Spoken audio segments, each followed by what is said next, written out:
మేడిగడ్డ ప్రాజెక్టులో అవినీతిపై KCR Revanth Reddy dialogue war తారాస్థాయికి చేరింది. నల్గొండ వేదికగా కేసీఆర్ సీఎం రేవంత్ రెడ్డిపై విరుచుకుపడ్డారు. కాంగ్రెస్ పార్టీ అబద్దాలతో అధికారంలోకి వచ్చిందని నిప్పులు చెరిగారు.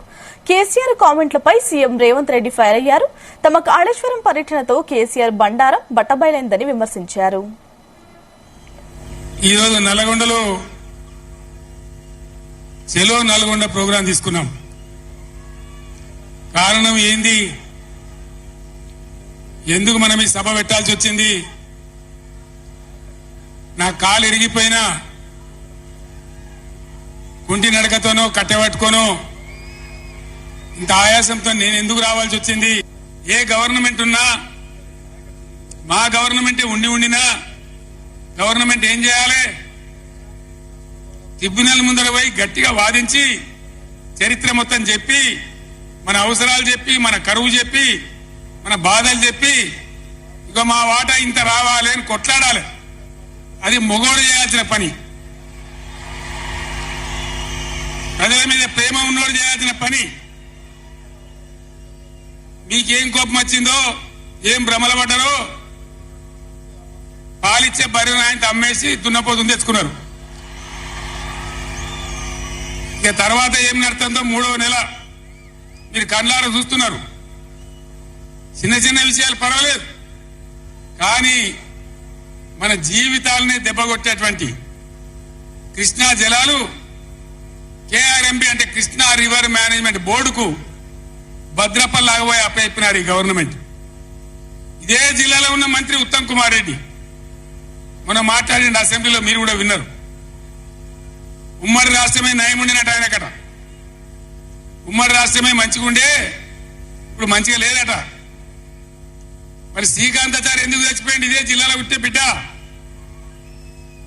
ఎందుకు చచ్చిపోయిన ఉద్యమకారులు? అంత పెద్ద ఉద్యమం ఎందుకు జరిగింది? లక్షల మంది, కోట్ల మంది ఎందుకు పాల్గొన్నారు? ఇంత సోయి తప్పి మాట్లాడతారు మంత్రులు. గవర్నమెంట్ వస్తే ఏం చేయాలా? పోయిన భద్రపల్లెక సంతకం పెట్టారు. దాని మెమోరాండం దొరికింది. నీళ్ల మంత్రిగా పనిచేసిండు కాబట్టి, అనుభవం ఉంది కాబట్టి, నష్టం ఎంత వస్తుందో తెలుసు కాబట్టి వెంటనే హరీష్ రావు గర్జించిండు. కృష్ణానది జలాలను, కృష్ణానది మీద ఉన్న ప్రాజెక్టులను కేఆర్ఎంబికి అప్పజెప్పిండ్రు అని కాంగ్రెస్ మీద ఎదురుదాడి చేసి నల్గొండ జిల్లాలో ఒక సభను పెట్టి ఆ సభ ద్వారా కాంగ్రెస్ మీద ఎదురుదాడి చేయాలన్న ఆలోచనతోటి ఈ రోజు నల్గొండలో సభ పెట్టారు. ఇవాళ నల్గొండ సభలో వారు ఎంత శుద్ధపూసలాక మాట్లాడుతుండే అంటే, ఇక సత్యహరిశ్చంద్రుడే ఇంకో అవతారం ఎత్తి చంద్రశేఖరరావు రూపంలో జన్మెత్తిండు. ఈ సత్యహరిశ్చంద్రుడి శీలాన్ని మీరు శంకిస్తారా? చావు నోట్లో తలబెట్టి నేను తెలంగాణ సాధించిన అని మళ్ళీ 1,01,000 అబద్ధం చెప్పిండు. ఇప్పటి వరకు 1,00,000 సార్లు చెప్పిండు అబద్ధం. సావు నోట్లో తలబెట్టి తెలంగాణ తెచ్చినా అని. ఎన్నిసార్లు బిచ్చమెత్తుకుంటావా సావు నోట్లో తలబెట్టినా అని? 2 సార్లు ముఖ్యమంత్రి పదవి ఇచ్చారు. 10 సంవత్సరాలు ఈ రాష్ట్రాన్ని పట్టి పీడించినావు, దోసుకున్నావు. ఇంకా కూడా సావు నోట్ల తలకాయ పెట్టినా, సావు నోట్ల తలకాయ పెట్టినా అని మాటలు చెప్తున్నావు. సావు నోట్ల తలకాయ పెట్టిన చంద్రశేఖరరావు శాసనసభలో నీ అవినీతి మీద చర్చ పెడితే నువ్వు నిజంగా సత్యహరిశ్చంద్రునివే, సత్యహరిశ్చంద్రునికి మరో జన్మనెత్తినోడు అయితే అక్కడ వచ్చి కూర్చొని మాట్లాడేది ఉండే. మేమేమడిగినాము?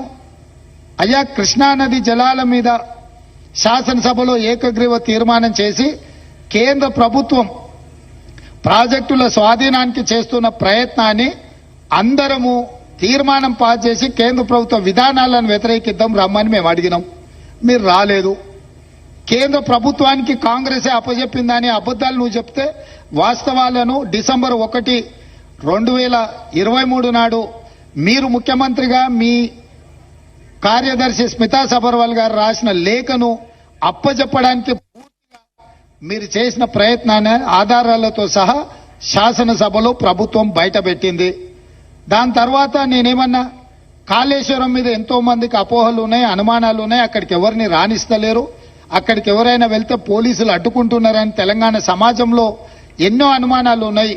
ఈ అనుమానాలను నివృత్తి చేయడానికి మంత్రులను, ప్రజాప్రతినిధులను, పత్రికా మిత్రులను అందరినీ తీసుకొని వెళ్లి వాళ్ళకు చూపిద్దాము, అందరం కలిసికట్టుగా వెళ్దామని మా మంత్రి గారు మీకు లేఖ రాయడం జరిగింది.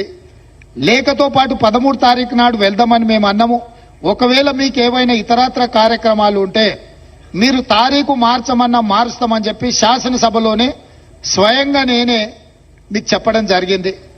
ఒకవేళ బీఆర్ఎస్ నాయకులకు 13 తారీఖు నాడు ఇతర కార్యక్రమాలు ఉంటే మీరు నిర్ణయించిన తారీఖు నాడు అఖిలపక్షం అందరము అక్కడికి వెళ్దాము, పత్రికల వాళ్ళని తీసుకెళ్దాము, అక్కడ జరుగుతున్న పరిణామాలు, నిర్మాణంలో లోపాలను, దాని మీద తీసుకోవాల్సిన చర్యల్ని ప్రజల సమక్షంలోనే ప్రజా కోర్టులోనే చర్చించుకుందామని రమ్మని చెప్పినాము. మీరు రాలేదు, రాకపోను. శాసనసభలో చర్చకు కూడా మీరు రాలేదు.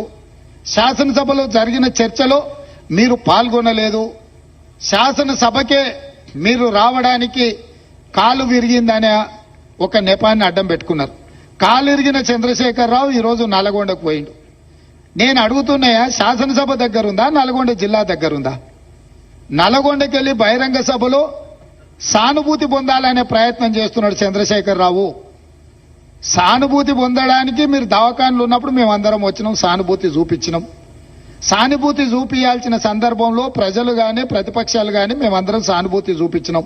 ఈ రోజు కేవలం కాళేశ్వరం అవినీతి మీద చర్చ జరగకుండా, కాళేశ్వరంలో మీ దోపిడీని ప్రజల దృష్టిలో పడకుండా ఉండడానికే ఈరోజు మీరు నల్గొండ